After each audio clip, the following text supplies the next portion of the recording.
musicien moko ta kozwa risque ya bimisa album na 2021 na moment oyo tokos 2 ans na terrain na moment oyo moto ya contrôle eza na terrain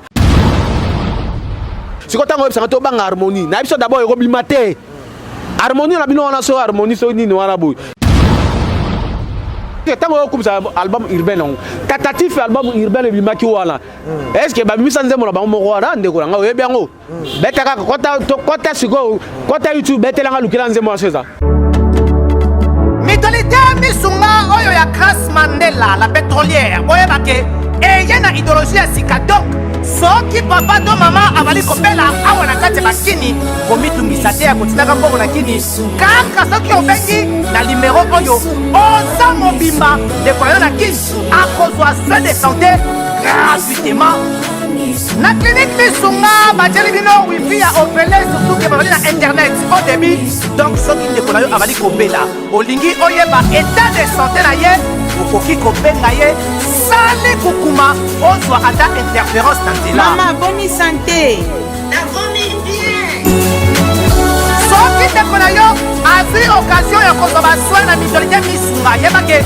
kuna na ntongo oza mobimba na petit déjeuner mpe na pokwa yebake badive ezali mpe na pointe po okolia okondima teke ozali na hôpital bazali na basale ya opération sans oublier test oculaire donc oza mobimba ke na mitole misunga ekosalaki misu na yo ezonga lokola na commencement na clinique misunga bazali mpe na dentiste minu ekozonga tumu pia misunga batretaka mpe cataracte yebake okomona pepele ya mbetolo lokola kaka éclairage public ya New York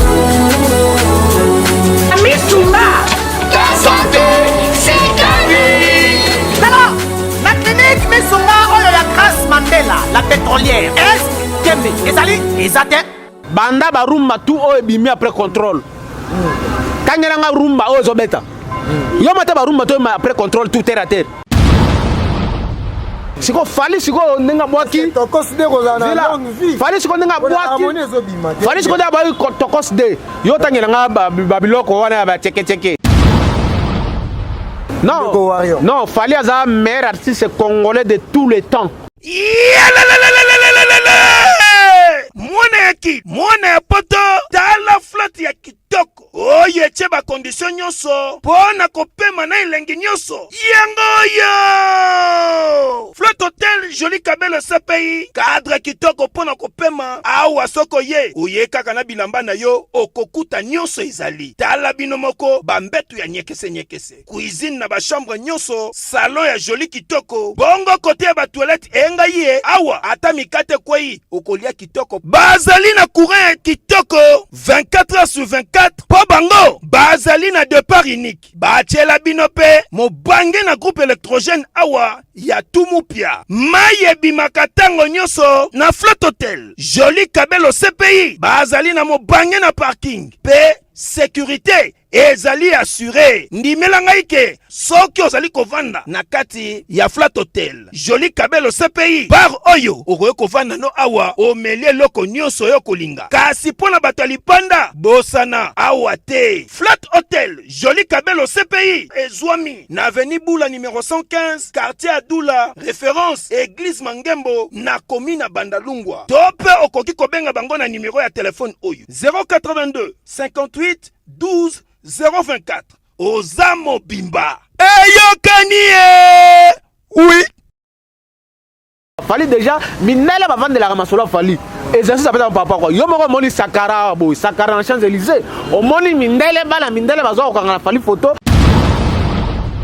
exercice on peut ça montrer parce que Fali aza la conquérant te aza la diversité ba pesa moto yo aza diversité na auto conquérant non exercice. Cet artiste musicien Fali Poupa, il est artiste congolais. Hein. On lui demande beaucoup ici dans l'avion, mais comment pas? Il faut l'appeler pour signer des contrats avec Fali Poupa.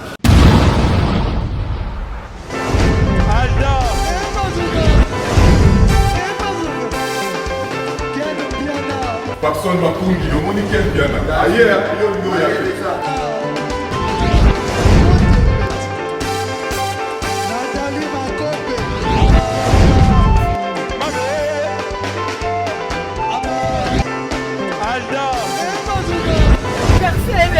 Fali azo. Bato elaki yango donc makambo ekende bien.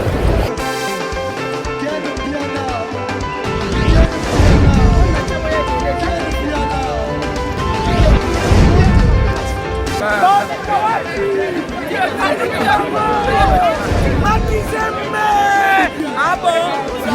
Gideline Mokonzi. This is London. This is London City.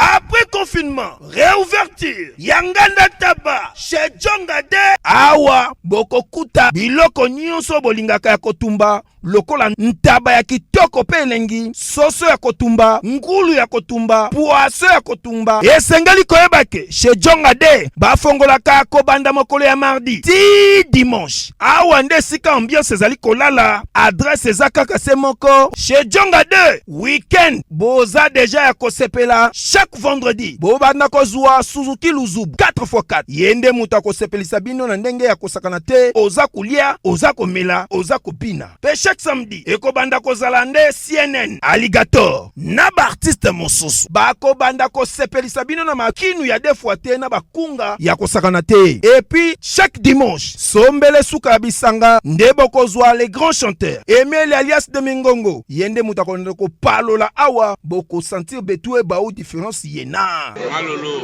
Oui, frère. Babi Tchonga. La Congolia. Futur. Hein? Nous te reçons la 50 boîtes. La Katakin, c'est Tchongaske.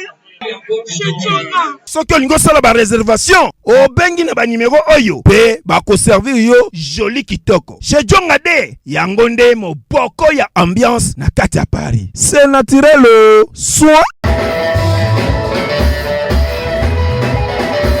Merci fidèle internaute, il y a Fimbu News, un grand merci parce que vous avez belé. Tobenga Rabino, famille Nabiso, merci Nabatou Bazola Nanga partout dans le monde. Merci na Jérémy Massoudi, papa na Jaden na Jérémy Massoudi depuis Paris et pourquoi pas.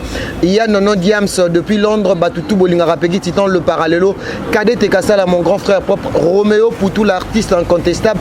Déjà, My Love, Abiga déjà, Eza déjà, na ma plateforme, Nyoso. Lelo, Bana Poto, Bana le monde entier. Actualité, ils ont obligé de se faire. Tomoni Fali pour passage naie na tefi oyo vraiment ba français balandaka mingi par rapport à concours bande kona sur bolanda ki yango to lobelango awa une actualité du jour na biso mokola dimanche.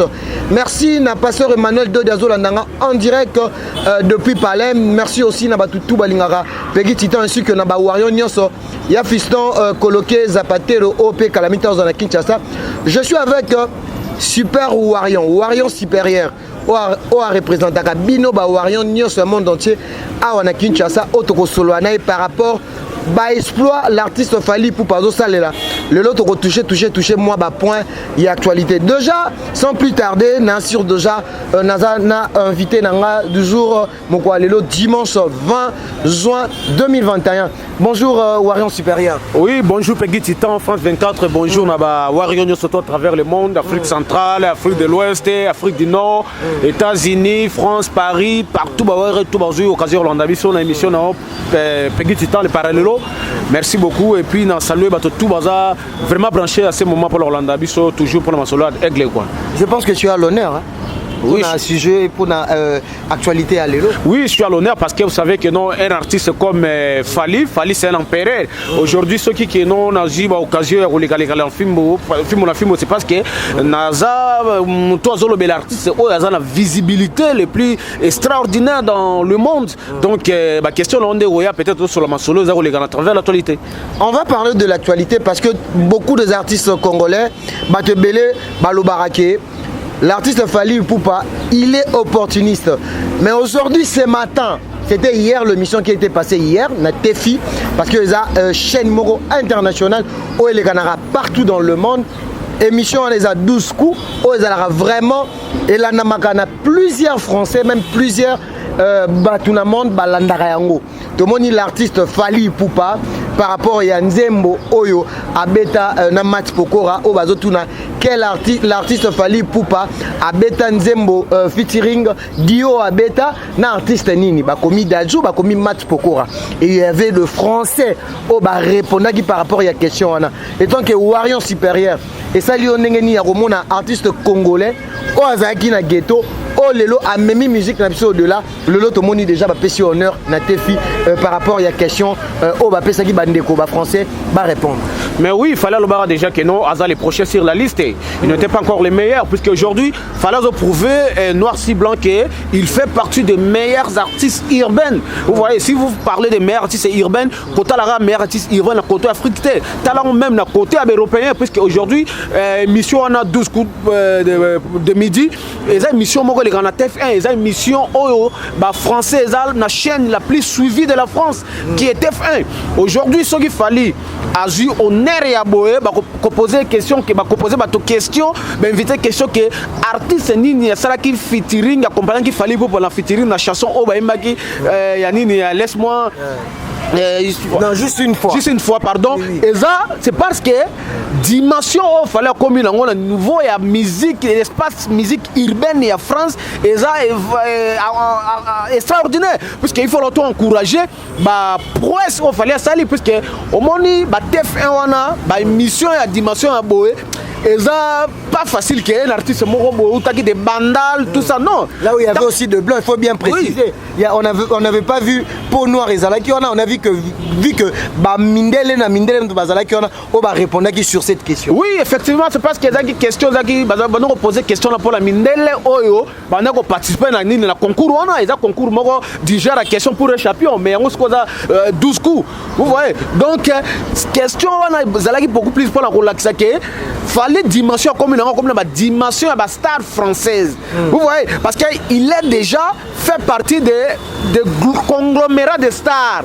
On va considérer comme l'un des stars les plus puissants, l'une des stars, pardon, les plus puissants de la musique urbaine française. Vous voyez, parce que de toute façon, il fallait y avoir le Mat Pokora, éthique français indifférente, éthique média français indifférente, puisque du genre que artiste on a des choix local là Mat Pokora façon talent Mat Pokora dans l'emploi du Mat Pokora mal de voix aussi répété en France. Oui, parce que c'est un grand chanteur, parce que Mat Pokora tout le monde autant la terre à terre Mat Pokora autant na concours ou à des voix approuvé talent dans concours de voix. Il y a autant de monde qui oh mais une star comme Fally Ipupa artiste africain congolais a yemi le Mat Pokora.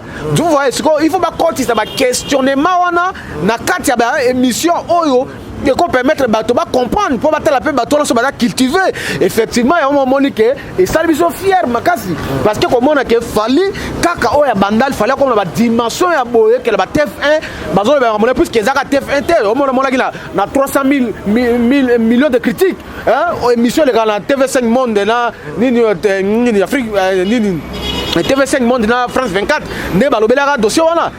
Il y a 300 millions de critiques. Toujours, Mindele, on a comparé Falina, Julio Ecclésias. Donc, c'est-à-dire, fallait avoir un nouveau musicien terre à terre. Fallait comme empereur de la musique africaine. Parce qu'il fallait, pour l'instant, il faut combattre la différence entre Fally pour pas musicien congolais, Fally pour pas musicien panafricain. Vous voyez, à ça, la dimension de musicien, je vais comparer, puisqu'il y a comme déjà empereur, il y a un moment où Mindele va rendre sincère pour la gloire, il faut battre la question, on ni 12 coups de milieu parce qu'on a TF1. Parlons maintenant de l'opportunité. Il y a d'autres personnes qui Fally pour passer un artiste opportuniste. Maintenant, Marambo Boyo et Salamina, émission à 12 coups de midi. Il y a plein de Français et Françaises qui au rendez-vous dans l'émission qui répondent par rapport à cette question. Toloba, Mouto a d'abord à formuler qui question. Est-ce qu'il connaît Fally ou il ne connaît pas? Oui, il connaît Fally parce que Fally aujourd'hui il a banni toute la France.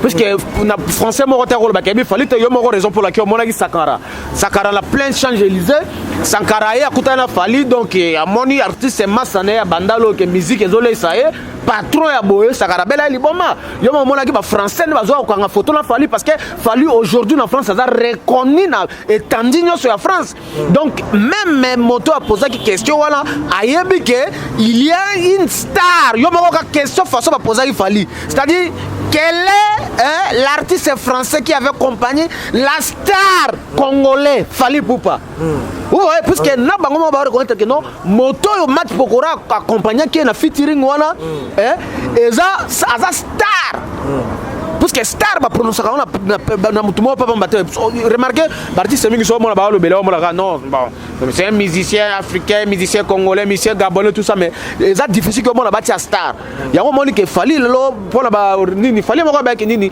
a sali musique pona ofungola ba horizon mosusu puisque afungoli ba horizon mosusu effectivement yango mona que lelo aza reconnu en France même na bato bazaki na sali ba bi Fally vous voyez Fally aza sur lelo rien à prouver puisque déjà ba cible na yo o la sanki que aye la monde na musique à l'ansaki na musique tokos il y a moins effectivement fouti Fally le a reconnu toute l'étendue de la France.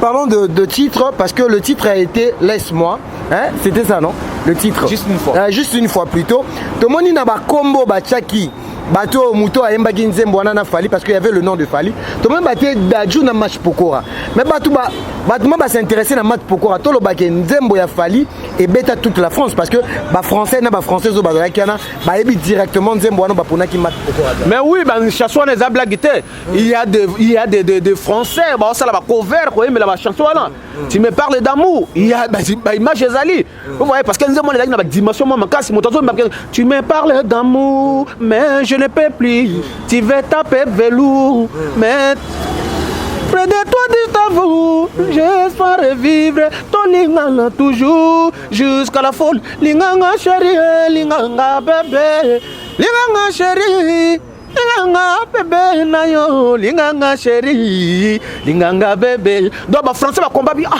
mais donc il y a une langue ça la vraiment elengi makasi pour en Afrique qui est lingala. Donc bah comprendre c'est comme même Meliana, moi c'est Mat Pokora. Aza amoureuse ya chanson oh yo le nemo surtout non je laisse tomber, non laisse tomber. Mon bébé moi je suis fatigué, je crois que laisse tomber. Laissez-moi juste une fois,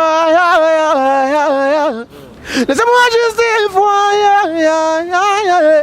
non, laissez tomber. C'est quoi chanson à boy? Bah français va indifférent par rapport à Nini. Mais en plus, bah ça les gars on peut challenge quand en direct, en plein plateau. Mais oui parce que bah yembi pe kuna partie à Lingala côté Mat Pokora. Mais oui, c'est parce que Fally c'est elle professeur. Puis que tant Fally va non elle professeur, bah tu as voulu que non et ça va slogan. Donc il y a la raison pour laquelle Fally ça va slogan de Fally à visa quand on moni même bah comme aigle. Tant que tu aigle ça veut dire tel la musique. Aïe ça que bah on a que je vais leur faire parler lingala.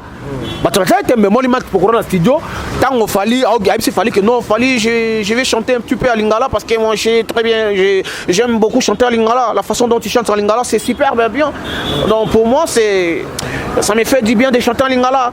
Fally a dit ah bon, tu veux chanter à lingala, ok. Fally c'est quoi continuer dans le studio. Linganga chérie, lingala. Bon moi là la vidéo. À continuer dans autres pays, Mat Pokora lingala.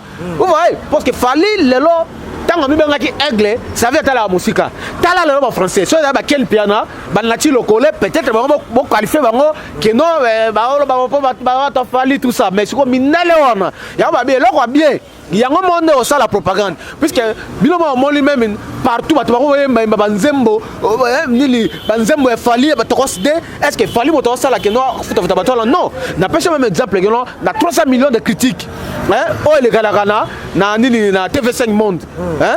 Yomo mona ki ndenge bato ba vendre la penda sujet à Fally tout ça, na artiste na chroniqueur wana ya mundele, hein? Canadien wana lobi azoka mwatala Wikipédia Fally la dimension ya Wikipédia c'est impressionnant bon artiste ya Wikipédia bu et puis ça qui est vision que abanda ko tala ba œuvre Fally ça la ko tala que non c'est un immense star oh dans le centre Afrique Il y a moi la raison pour laquelle le lot fallait dimension a fallu na honneur fallait ça la pour l'Afrique et puis pour la République du Congo aza son musicien ko limité na ba bilor mo terre aza musicien mo comme la dimension artiste africain vous voyez puisque le lot fallait mambo ça là n'a rien à voir avec les autres artistes donc il est de loin ndeko Warion supérieur to ba fallait pour pas si exercice na ba artiste congolais même voire africain na marambo et salami na 12 coups de midi na émission au totali biso nyonso ba congolais tout batali na Tefi international. Non, après ça bango nini les santé parce que bon il fallait na le déjà les santé exercice. Non, en plus ça un exercice plutôt puisque les lobes exercice fallait déjà na karamula ina bateau. Autrement là, donc hier sous le débat comparé la mission à Congo, ils ont sauté puisqu'il y a en fait un exercice comment. Puis l'exercice au moins n'a pas simplement fallait pour pourtant l'accès à trophée. Hein? À filmer un trophée là, yo seulement l'émission à l'accès trophée. So il fallait par exemple les autres cas idée que non à l'accès peut-être ba car. Au moins la mission au moins la qui va adversaire fallait ba cotiser qu'on défa des car pour l'accès ba car. Pourquoi ba l'accès trophée parce qu'il va reconnaître qu'effectivement bazal ba trophée puisqu'il fallait ba champion d'Afrique et des Caraïbes, ba champion de ba MTM même ba champion ba trace urbaine même ba champion partout ba trophée ndenge na payer belé vous voyez il y a longtemps on oblique après exercice par rapport à quoi fallait déjà minela ba vendre la ramasolo fallait exercice par rapport à quoi yo moni sakara en Champs-Élysées au moni mindele bazo ko ngana fallait photo fallait tambola soute dans la même dimension na ba que ba petit wana ba renyana ba France donc fallait n'a rien à voir mais exercice on peut ça bateau peut-être oh ba sala musala moko naye approximatif naye parce que les lois on compare fallait un artiste ni na la moitié makambo fallait ça là azate ndeko so ngoko e bakage tande ba to beti ba concert abo na la beti concert bele ko le kabalinga au moins la fallait donc to ba moto ko s'arrêter au moins to ba moto ko s'arrêter donc exercice on peut ça moto zate parce que fallait ça la conquérir ça la diversité ba peut ça moto yo za diversité na to conquérir non exercice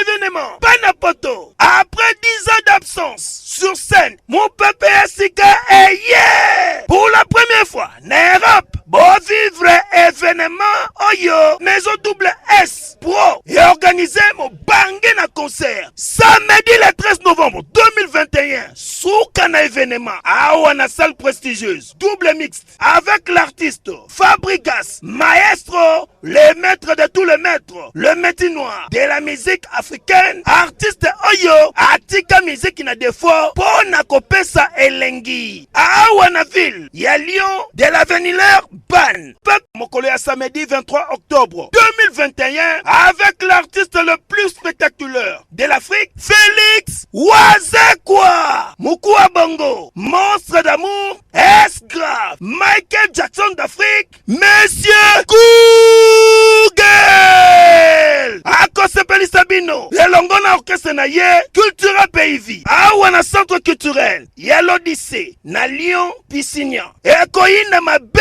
rumba o bokopina palado madame palado monsieur boko sentir betue ba ou différence yena kolinga te babetelo lisolo eyokani cœur de bandi na yo comme Yaza de conquérir ba match Pokora alors je sais le ça bangote. Merci beaucoup Warion supérieur. Hier j'étais avec Ken Piana na solo la pena batu misusu libanda to le bela masolo ya Air France masolo ya Air France parce que ngana matara avion na ebi kezala banzembo to kana kati avion ezala sélectionné na Air France to zaika na africain moko zaki Yusundu Oyo azaki parmi banzembo zaki sélectionné na kati avion na sur yo yebiango mais cette fois-ci il y a un seul Congolais fallait pouvoir être sélectionné na kati ya Air France na ba musique o ebeta na kati ya Air France to moni tokos 1 tokos 2 o eza sélectionné na kati ya Air France oko lobani.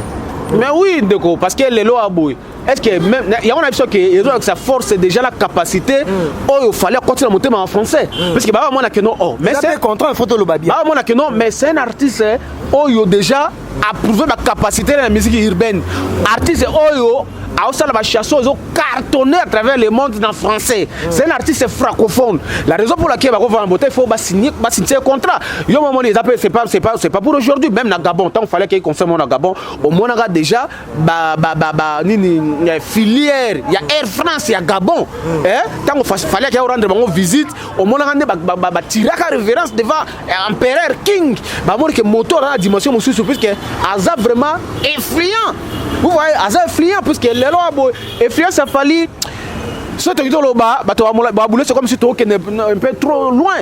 Vous voyez, puisque les lois a boé, Fally Ipupa, hasard artiste ok, bah contrat au moins Air France wala ba signature ba contrat musique ne betaka na katia Air France tout ça c'est parce que les lois a boé, hein? Tu me parles d'amour. Est-ce que bah Air France bah indifférent lango bah indifférent bah mon artiste il a fait preuve avec louable régularité exemplaire des chansons exceptionnelles. Oh les lois même que bah musicien bah coller na katia France bah comprendre des dimensions oh bah chanson fallait ça lango oh ça ne te considère et marqué bango yango moni ke bon bato ba ko senga bato ba ko ke no ba voyager na Air France bato ba ko senga ba mort bato ba ko senga bango ba likolo bato ba ko senga bango ba chanson ya armata ba chanson beti ba naza ba chanson beti tout ça hein ba oh mais cet artiste musicien Fally Ipupa il est artiste congolais hein? On lui demande beaucoup ici dans l'avion mais comment pas il faut l'appeler pour signer des contrats avec Fally Ipupa. Vous voyez maintenant à partir de cet instant ils ont appelé Fally pour signer le contrat et puis tant va signer le contrat on a ils allaient par rapport à la demande de client donc mon clientèle dans Bango au Afrique ils ont beaucoup plus va chercher à Fally bah cause à l'indifférent bah bengi mon amai a signé contrat et raison pour laquelle Fally a le voir que y a des artistes oh musique désolé ça y est à différent bah tout ce monde là Fally se clair ça veut dire bon ouais musique ne paye en ce moment là Fally bring bah montre tal aux allons bah montre bah 60 000 tout ça et dans la musique de les sagaï y a un contrat on a bah Air France il faut pas comme on puisqu'il y a des empereurs puisque les lois boy ma Fally il faut que nous soutenions puisqu'il y a longue dimension là il y a terre à terre dimension bah débat à Congo il y a combien d'empereurs donc empereur déjà dans l'empire moroké les lois il faut pas contre puisque c'est pas la première fois n'a pas exemple moko bah bien 6 artistes africains bah que nous représenter Afrique pour la sommet Afrique Amérique mais parmi lesquels Fally Ipupa zalaki toujours représenté bah kutala la Barack Obama vous avez na Italie la Rome hein bah bengaka ba artiste africain bah qui ne représenter bah africain na sommet mo zaki wana toujours Fally motazalaka ba monaka la taka ba bloc wala ba romain vous voyez Fally kuta ba Rome monako ça veut dire c'est quelqu'un au côté la cour des grands banda histoire de musique ya Congo banda Fally déjà azala nominé parmi les 3 fois na histoire ya Congo parmi les hommes friands de l'Afrique na top 50 top 100 vous voyez donc les lots ko kamora ba contrat na so do kamora ça veut dire aujourd'hui c'est comme si Fally ça sur la Fally la dimension empirité parce que Fally un empereur donc il y a rien à entonner mon cher Peggy Tita à part 2021 ndeko Super Warrior to sur la marambo disque d'or juste là to Monique Fally Ipupa a kokisi marambo nyonso et là on est aux traîner pour na disque d'or certifié ba Warrior bo sepela Fally asimbango boye na maboko ezo sengani bon non simona ka ba fanatique révolté ne bazolo baloba ono disque d'or lokuta ba kosaki Fally kokisi 50 000 exemplaires tout ça nazo bisa Warrior ba bango ke Fally à l'heure actuelle chiffre vrai Fally azana 57 800 exemplaires chiffre vrai bah chiffre donc oza certifié dans nouveau ya Snap maintenant il faut pas trouver baquer au moins tout le monde a chaîne sur YouTube nini ba chroniqueur révolté ba fan révolté des faux warriors puisqu'il y a des vrais warriors des faux warriors ba ko tala ba jé wana ba chaîne wana oh baza hein ba derrière ba vieux beau là tout ça pour la luka stratégie morobo il y a ko dénigrer empereur asalaki mosani ya kitoko na tokos 1 biso ba warrior to sombi ba cede na biso to sombi ba disque na biso to coxi exemplaire na biso ce n'est pas à l'empereur de c'est certifié lui-même c'est au Snap vous voyez ce qu'il est au Snap à Monique azo ça va calculer ba site makamolete pas à certifier artiste après ce disque don là fallait continuer toujours boulot là et puis biso bato sombaki ba cede wana ba warrior to à l'aise parce que le long moi même bato ba non disque don ko ba zote ya lokuta ndeko nanga Peggy Tita Fally Ipupa za artiste oyo azui disque d'or bazo certifié Kalaming puisqu'il y a considéré chiffre wana mais ce n'est pas à nous les warriors ni à Fally Ipupa il y a côté bango pression ba pesa biso disque d'or bango ba yebi ndenge basalaka ba listage na bango par rapport à disque d'or et puis les deux mais c'est un peu en retard non en retard oui en retard par rapport à nani par rapport à qui par rapport à la date il y a pas de date parce que il y a des disques d'or bato basala ba 20 ans bazo ba disque d'or ezali ba artiste mosu basala ba 6 ans bazo ba disque d'or ezali donc ezateka Fally non Fally déjà aussi say wana il y a plus de 50 000 exemplaires. Mais ce retard ça m'a côté la bango. Siko, bah c'est comme ça par rapport à ni. Barto bazo c'est comme ça, ça va combattre ces artistes na bango, bah ça à 5 000 exemplaires na snap. To ba tek na Fnac. Exactement, d'abord ba tek à no. Ba tek à la partenaire. Autant pas battre à la partenaire OS n'est pas que non il y a Fnac ou même pas baza ni répertorié comme meilleur partenaire de vente. Vous voyez les lois t'as la chiffre bateau là tout la Fnac au moins là que ce sont des musiciens archaïques, ce sont des musiciens qui ne pèsent pas. Vous voyez mais t'as là le chiffre fali. Yo moi t'as battre le chiffre fali par exemple à Tokos 1. Tokos 2 au moins là chiffre fali ba multiplier en fois 10 pour coûter moto à lander la ciment. Ça veut dire d'abord son balo ba bloquer na té. Normalement ba tout le monde ko vendre na mamba fali parce que fali bangambo zo sala ba to miso ba mona ngoza facile. Là, par jalousie mais voilà ko sala ce comme kamo ya minano fali zo sala que comme lelo ba musique on mettre ba Air France ba comme le bela ba TF1 ba comme le bela ba jeu concours partout et là ce qu'on est capable pour on sama kamo là ya moni que biso ba were tous à l'aise. Ce sont des aigris et ce sont des fanatiques révoltés. Tout le monde comprend parce que empereur et moi que non azana binamite mais azana ba fanatiques révoltés mon toto za fan fali raison pour laquelle tant au moment là opération qu'elle la saki ya kanga moyibi bongo lisa motema akanga miyibi lelo mona ke la équipe nationale ba bongo na motema omona bandana ko kanganya makor ba bongo na motema kanga ba petit janvier tout ce monde ba zonga molongo ba Karine Mokonzi lelo moni ke ake même tiko de jouer ba tentative de coup mosusu o yaki contre empereur c'est parce que ezaki opération que na la saki ngo puisque ba ngotu wana bazaki ba ini falite ce sont ba juste des fanatiques révoltés omona yango moni lelo ba fanatiques révoltés ba continuer ko djembe la sima disque non ils a faux débat parce que ba chiffre il a déjà extraordinaire omona lelo bo bandolo ba on fallait complexer beta bo mais tala ba na ba vieux na ba petit na ba tout yo mo la ba comme ba artiste na sima mais fallait arranger que non fallait je vais chanter avec toi tout ça hein au moment de la biso SDM ndengal baki que non fallait appeler ça exercice après ça maman exercice que koyemba 15 minutes à côté 6 ma moto abi oh mais fallait tu m'as tué je sais pas ce que je dois faire chanter tout ça tu vois parce que fallait dimension là ça vraiment pas à comparer na bateau bazo djem la sima ba disque d'or biso toujours disque d'or kangada tu na biso fallait à cause de l'artiste à Liboso oh ba certifié officiellement disque d'or et puis à cause de l'artiste à Balo ba certifié sous officiellement deuxième disque d'or parce que azo deux singles d'or certifié comme Mikuna Snap azo ba disque de platine ba Nino azo tout ça donc azo biloko que artiste congolais moko de banda histoire de musique et banda longange banda bakanza moto moko te ça azo ba biloko fallait azo la musique ya Congo. Merci na boss Koiba motema ya mère Kim Cavali depuis Paris. Super Warion. Toloba tête, toloba toujours vérité. Tout le monde artiste fait rigoler à Jésus de Nuance. Oh déjà ils ont préparé 2 albums Calamité Fo Bimara na année oh. Album Dynastie, na album Harmonie. Est-ce que Binoba Warion, est-ce que Tokos ne rebundate ndeko d'abord tant ozolo ba ndeko zo tanga komola e ke no azo bimisa album na double album na e on est beaucoup libre na biso d'abord que tala kanga data lelo hein kanga data lelo ezala mission moko ta ko bimisa album na 2021 musicien moko ta ko zo risque ya bimisa album na 2021 na moment où Tokos 2 ans na terrain na moment où moto ya contrôle dans terrain. 28 ans, vraiment 4 ans préparé. Pas à larguer des biloko mbala moko. Mais pegi titan de kolanga ina o bisa okaka banda ba rumba tout o bimi après contrôle. Kanyala nga rumba o zo beta. Yo mata ba rumba tout après contrôle tout terre à terre. Pourquoi terre à terre? Parce que dimension à rumba motema mabe o fala beta ki ba flyer ataki na terrain, ba roi manito ataki na terrain, ba maria pie ataki na terrain, tina ba sango ko emba na l'église.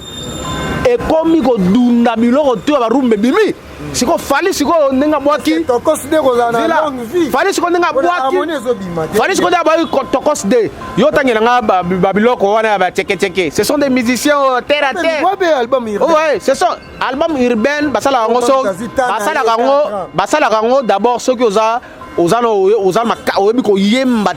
technique vocale à haut niveau puisque il y a des problèmes de son est-ce que vous avez un son comme ça album urbain puisque tant que ça album urbain tentatif album urbain le bimaki wala est-ce que ba misanze mo ba mo wala ndeko nga oyebi yango betaka kota siko kota YouTube betelanga lukila nzemo ça Kota la YouTube lukela nzembo po yo bi album urbain. Siko single bimaki wana ezaki parmi nzembo na bango na kati album urbain. Siko kota siko regarde-moi ebeta gibino regarde-moi to mona jango ebeta ki ambuya ki terrain. Non, c'est comme si aux ana Congo te to ba kendo fana la. Regarde-moi ambuya terrain. Et ambuya terrain to ambuya Facebook na page ya bato baza côté artiste local puisque le lo abotanga be ambuya terrain. On veut faire un nid, on a fait une trace urbaine, non, attention. L'Afrique parmi ma meilleure chanson. Et en Afrique, tu as 4 traces urbaines. On a 4 traces urbaines. Traces où les gars en Afrique centrale, les alliés. Traces où les gars en Afrique australe, les alliés. La musique lyséphonienne. La musique Angola, la musique cap-verdien, la musique portugais. Traces dans les alliés. Traces où les gars en Afrique australe, la musique Zimbabwe, Zambie, Afrique du Sud. Traces dans les alliés. Tout na sigo bandeko avant l'Afrique du Sud. Soki ba trace na bango ba Afrique du Sud. Ba trace où les gars en Angola. So ba tala ba mission autant comme la bango. Batala kata seul mission congolais les gars ba trace en tout ça et da ba 3 missions congolais. 1 mota les gars na fali na génération lelo 2 batokala hein ba ve nani comme nani papa Wemba alikaka bakanga bongo vous voyez na awilo longomba ba vela biso awilo longomba parce que dimension musique awilo longomba betaka et d'abord dimension moko ba musique bozo banga te harmonie bozo banga ngoko ma yo mona kaka ba extrait ya koyemba yembeli empereur le quoi fali bozo mona ke bato ba beli boma ba ko tula ba question que artiste ni na compagnie qui fali ba français donc ba débat comme il ba TF1 to banga par rapport yo mona lelo aboy musique nini et kangi Kinshasa et ça ce sont des licolos, ce sont des amours, des huitièmes merveilles. C'est quand on a to bang harmonie na biso d'abord ero bimate harmonie na bino on a so harmonie so nini wana boy. Il fallait bima déjà avant. Pourquoi Michangote? Donc bande ko ba reconnaître que moi na ma ya likolo azan perere. So to risque ya ko bimisa bilo konzela mona ye eza bien te puisque moni fala la idée moko bando beta musique simple que non na beta musique to régner hermon a régner attends dans likolo mais deuxième azala tout ça mais ba yesi ko kokot ça esprit moko ya mutema mabe ta ba côté esprit mutema mabe comme beta musique ya esprit mabe ba côté mutema mabe mais d'ailleurs Kofi Olomide musique o beta je pense que azata na cascade ya musique a falité non fali aza meilleur artiste congolais de tous les temps. Sur tous les plans. Lisa Snap et Bima Awa, tout le monde parmi les artistes au Batek en Afrique. Fallait Azati, tout le monde a confié le seul Congolais. Ndeko Wayon, le bac à vérité. Ndeko Langa Peggy Tita, j'ai même ma mère coupée. Oya ozana tembe aya yo za journaliste netre ozana film oya ozana tembe aya débat na bibo Kofi Olomide que je respecte pour la ngai na mola beta musique à dimension la dimension il y a supérieur non attention à dimension supérieure à musique mais Fali na bato tout baza honnête na bato tout baby musique c'est un meilleur artiste congolais de tous les temps sur tous les plans. Mais comment bimiti na liste ba baté kaka na Afrique non liste na bato baté kaka on a déjà snap wana et ça bato ba na regretter makasi disque certifié ça veut dire que les gens qui ont acheté na regretter makasi comme moi d'abord la page officielle à Kofi Olomide Quadra Koraman va publier que les 30 gros vendeurs de disques dans les laki. Or, les 30 ce sont des gens qui font l'actualité.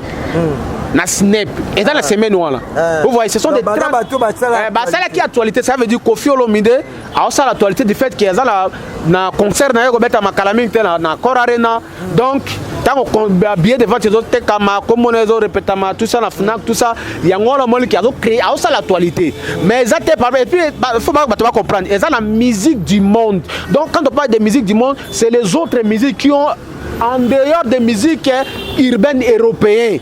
Vous voyez, ce sont des autres musiques. Il y a un Peter Gabriel, c'est le comme musique world. C'est-à-dire musique oyo, et ça, na kati ya musique métissée occidentale. Vous voyez, il y a une musique du monde. Donc, la musique auto, RDC, Jamaïque, Togo, Côte d'Ivoire, tout ça. Musique en dehors de la musique occidentale, il y a une musique du monde. C'est-à-dire, à nos salles, l'actualité, la musique du monde.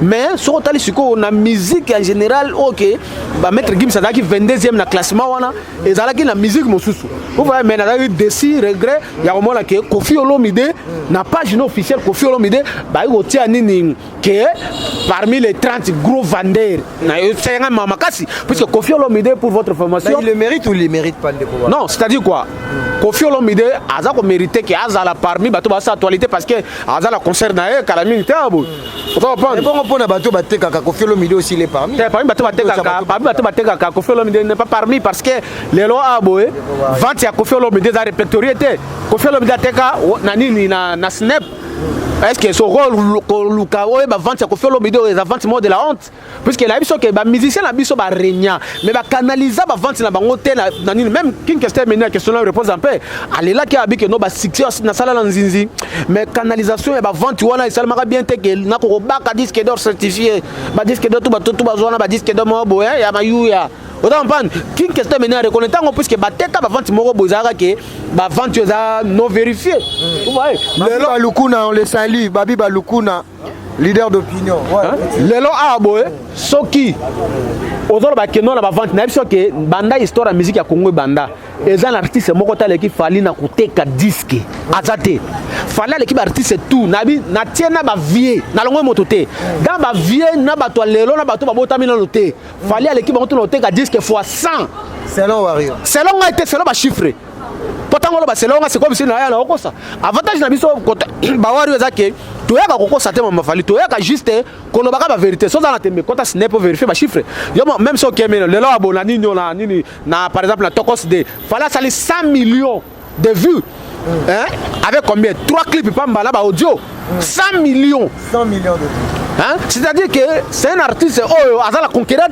quand on tient la vente doit être Koffi Olomide non fallait m'a 3 fois na biso que 3 fois les 50 hommes les plus influents en Afrique vous comprenez mais la histoire ba 50 hommes les plus influents Koffi Olomide bima monté sur le beton que la calcul Koffi Olomide effectivement c'est un grand artiste à cause vaté Rosala premier artiste noir ya ko mettre la Bercy à cause vaté Rosala que artiste oyo aza parmi artiste oyo ba bimisa classement 2006 il faut quand Molaye avant d'aller parmi 101 disques Koffi Olomide ba bimisa na kati on va le classement 2006 mais ce ba bimisa classement ya peut-être il y a 2021 bon fallait aux alakati parce que fallait déjà abattre à exploser ba record abattre biloko tout ba kolo ba sala puisque le loi au monde ba Bercy ba 20 000 personnes boé avec pays tout mami mais ba reporter Bercy pour ça la fois a fallu dimension fallu extraordinaire yo moni mambo sala donc azam meilleur artiste congolais de tous les temps Koffi Olomide avait là mais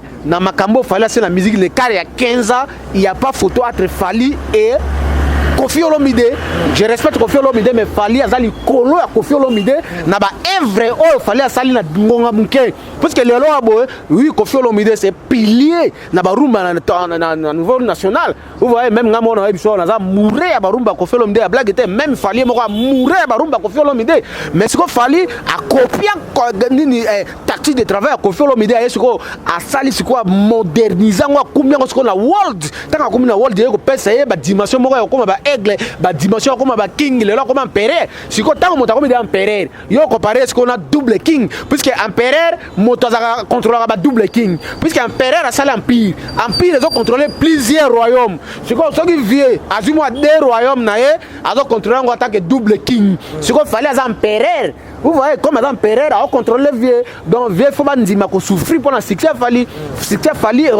les internels mais pour l'instant il est le meilleur artiste congolais de tous les temps mais regret que avancement Fally na ndenge fala donc na mamango ole bande ko balanda exemple bango bazo lukande ke ba dénigrer ba suivre exemple te yango mona ke e ko risquer que Fally so par exemple un jour a otika musique au mona ka no musique pe ya Congo ko kufa puisque Fally déjà Mathilde Kolo quand bato ba ya bilomo a terre o mate ke aussi mate ndeko na biso oto be ka mi ça so qui disque na il y a une harmonie sur dynastie tout ça oui c'est bien oui il fait la force sur sa dynastie il y a bana wenge il ça la force puisque moni lelo Fally ko combattre il faut boza la penda bo sangana penda donc liboke ya bato ba musicien po bo na Fally puisque lelo abo musicien sou moko ezaki wa ba na quand il a fallu mon hôtel, à Zasouté, vous voyez, puisque son hôtel, alors ça on a mis fallu mais dans tout le temps parce que même les calendriers, concert, déplacement, dimension, notoriété. Ça qui fait la force de l'artiste. Oui, tout sur tous les plans. Je me pose des questions. En France, il y a Nini, comment on dit, il y a tes filles poser question à Nini Air France, c'est-à-dire dimension à Montabo Negolangai. Dimension à Montabo Negolangai. Fallait écouter la Messi, fallait écouter la musicien, la personnalité. Élargi idée. Je pense que dans la deuxième partie, Toki Manda Simangonga, fait un message dans Wario Nyoso Balandio partout dans le monde. Wario, boy, bango que vous la fière na Fali Poupa, aigle, empereur ya musique Afrique na ya Congo. Vous avez fier d'artiste, on a protéger artiste voilà. Biso ba vrai Wario toujours d'attaque. Toujours d'attaque. Fali à l'équipe mission na tout ba mission tout ya Congo ba banda musique na Congo. Na nombre ya chiffre ya vente, na nombre ya ba trophée, na nombre ya notoriété, na nombre ya ba sommet, ba nombre ba festival, ba nombre ya makamonyo se senga ke motasa la musique Fali al sali et lokona nyonso na 15 ya pamba. Légende vivante. Wario boza focus toujours na artiste labino. Bola na ba diabote disque d'or na biso eza. Ce n'est pas opé sa disque d'or wala. Bola na te ke oh na conquisité oh bona bo ba osala la tout ça. Ba o te gâté ba vente la ba mo na ba 3000 bo na ga Michel mo bo vente na 3200. Oh abusé leur donc 3200 2000 donc fali boza dara likolo motalongo la payo soni yango moni artiste na biso akoma beta ma partout donc Wario merci beaucoup.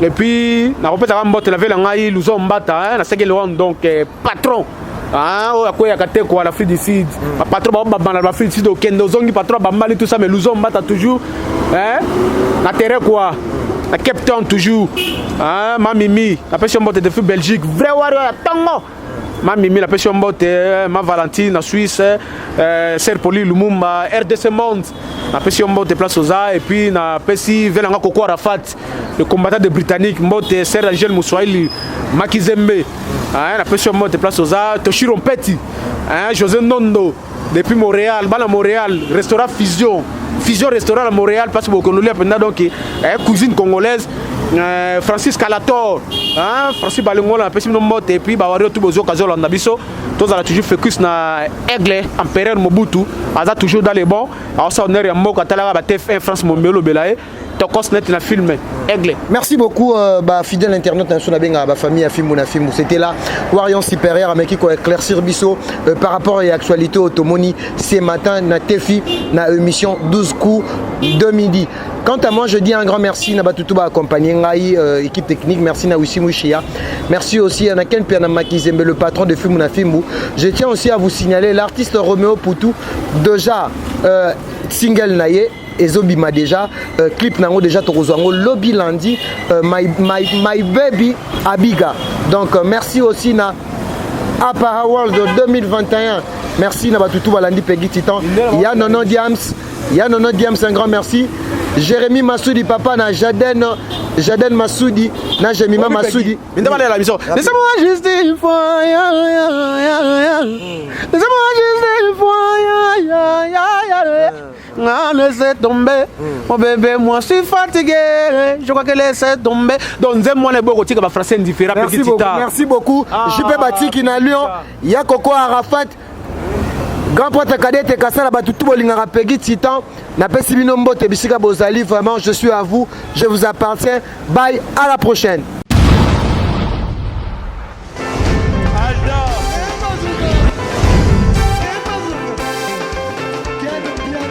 Personne m'a conduit, au monde quel bien. Ailleurs,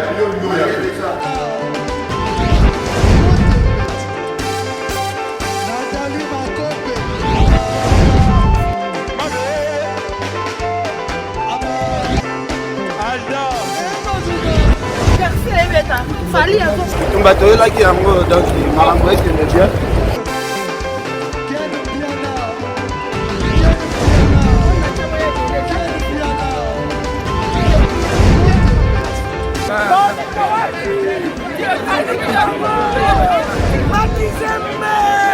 Ah bon? J'ai des lignes mon conduit. This is London. This is London City.